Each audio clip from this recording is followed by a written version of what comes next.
The agency in addressing global warming is one of a human right. Depending on where you are geographically on the planet, that will depend how these things affect you.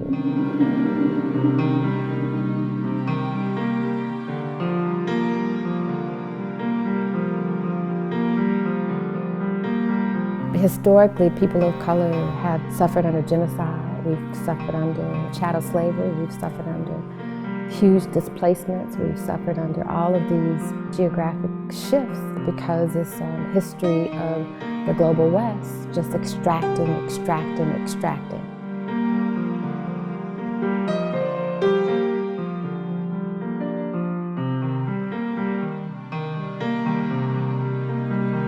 There's a history specifically tied to the Industrial Revolution where humans begin to operate in this mode of the invention that takes power.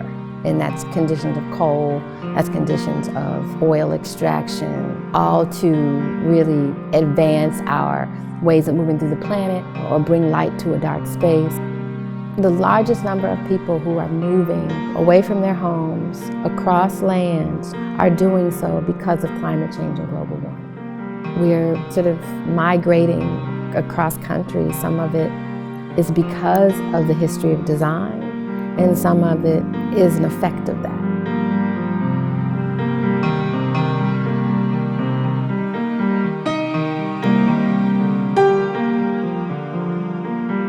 Black compositional thought is a phrase that I'm using to get at the complexities and the genius behind the ways in which Black people have moved their bodies through space.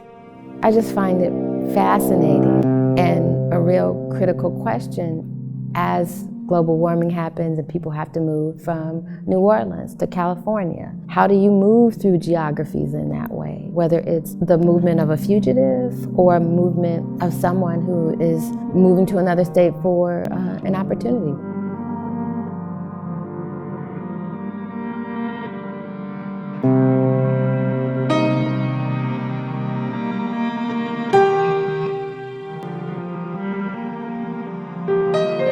Some of us may not necessarily see how or experience how it affects us day to day, but we're constantly, with every move we make, contributing to the change and we're contributing to the warming of the planet. And that means everything from turning on the water faucet to turning on your lights to driving a car.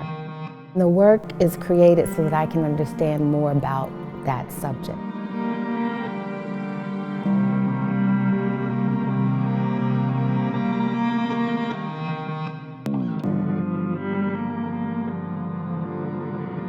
The Wynter-Wells project is a sort of conceptual condition I'm creating to determine if drawing and painting, these other forms, can really help people understand what exactly global warming is.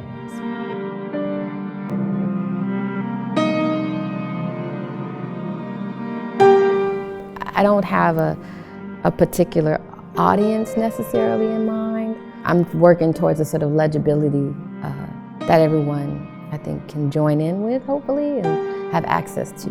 It may not work for everyone, but it worked for me, and I'm committed to a level of Black brilliance that I'm trying to reach.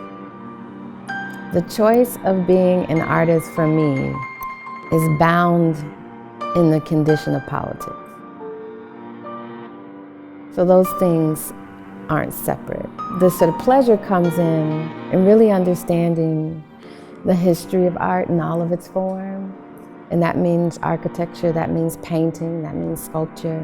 So I'm interested in all of that history as a way to invent a new form of art making that addresses these new questions.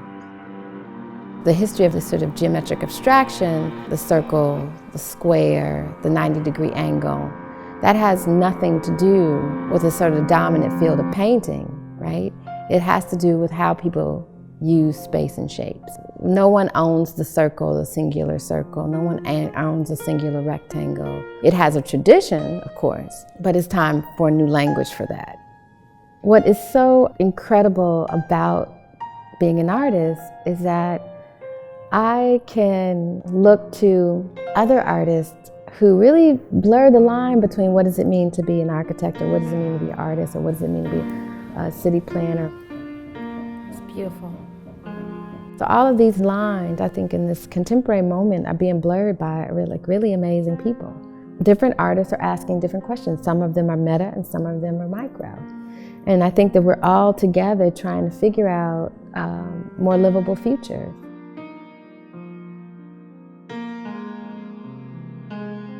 Working under the rubric of, Black spatial justice is the beginning of my future.